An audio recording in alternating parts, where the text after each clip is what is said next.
कुछ ऐसा हुआ जिसे मैं ऐसे नहीं जाने दे सकती थी। उस दिन जैसे ही मैं क्लासरूम में घुसी, मैंने देखा कि वो पैट्रिक को किस कर रही थी। ये मेरे लिए काफी पेनफुल और इंसल्टिंग था। मैं तुरंत उनके पास गई और जूलिया को बालों से खींचकर उसका विग उतार दिया। अब यकीन हुआ ये सब नकली है, सब कुछ। वो देखकर सबका मुंह खुला का खुला रह गया, लेकिन नई लड़की ने उस सिचुएशन से भी बाहर निकलने का तरीका ढूंढ लिया। इंसोम्निया पिल्स की वजह से मेरे बाल बहुत तेजी से गिर रहे थे, इसलिए मैंने टेम्परेरी विग लगाना शुरू कर दिया। लेकिन ये मुझे काफी कन्वीनियंट लगा। No need to sweat over styling every morning and it looks so cool. इसलिए तो बड़ी बड़ी ब्लॉगर्स, एक्ट्रेसेस और मॉडल्स भी विग पहनती है। हमारे क्लासमेट्स वापस उस बेचारी लड़की से हमदर्दी जताने लगे और उसकी हिम्मत के लिए उसकी तारीफ करने लगे। इस बार तो मुझे सारे ग्रुप चैट से भी निकाल दिया गया। उन्होंने मेरे बुरे बर्ताव के लिए मेरी टीचर से शिकायत भी कर दी।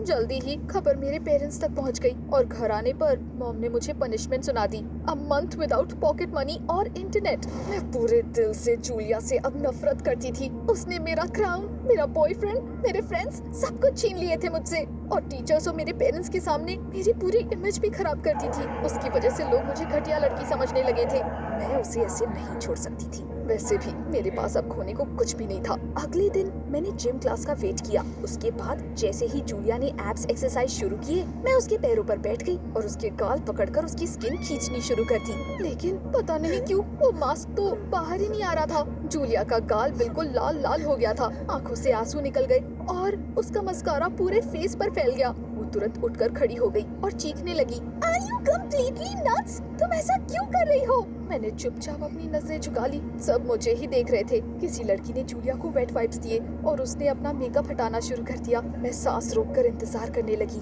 अब उसका असली चेहरा सबके सामने आएगा। लेकिन जूलिया मेकअप के बिना भी खूबसूरत लग रही थी। My eyes started twitching.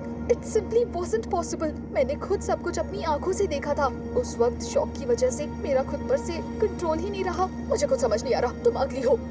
वो पिंक पिंपल्स, बड़ी नाक, गाल।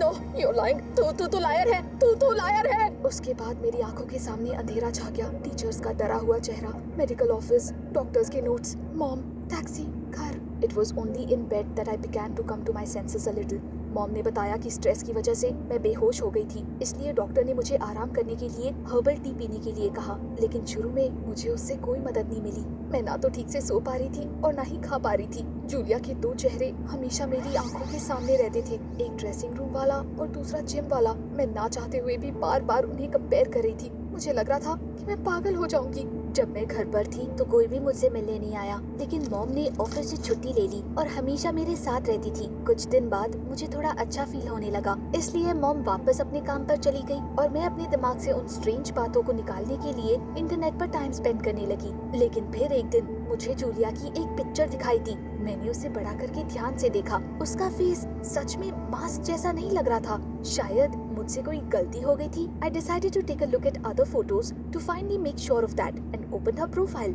लेकिन वो जूलिया कार्टर का पेज नहीं था, बल्कि जेस कार्टर का था। Of course, मुझे लगा कि वो कोई फेक अकाउंट है। मेरे खुद के भी कई फेक अकाउंट्स हैं। लेकिन हैरानी की बात तो ये है कि जेस के एक पोस्ट के नीचे मुझे जूलिया का कमेंट भी दिखाई दिया, ऑसम पिक्सेस। अब ये काफी वियर्ड था। वो सब देखने के बाद मेरे अंदर वापस एनर्जी आ गई। मैंने सोच लिया कि अब मैं सब कुछ फिगर आउट करके रहूंगी ताकि मुझे और सफर ना करना पड़े। कॉलेज में क्लासेस खत्म होने वाली थी। मैं भागते हुए वहाँ से गई, एक कार के पीछे छिप गई और जैसे ही जूलिया दिखाई दी, मैंने उसका पीछा करना शुरू कर दिया। वो एक घर के पास रुक गई और मैं पास की झाड़ियों में छिप गई। तभी मुझे कुछ ऐसा दिखा जिससे वापस मुझे अपने दिमाग पर शक होने लगा।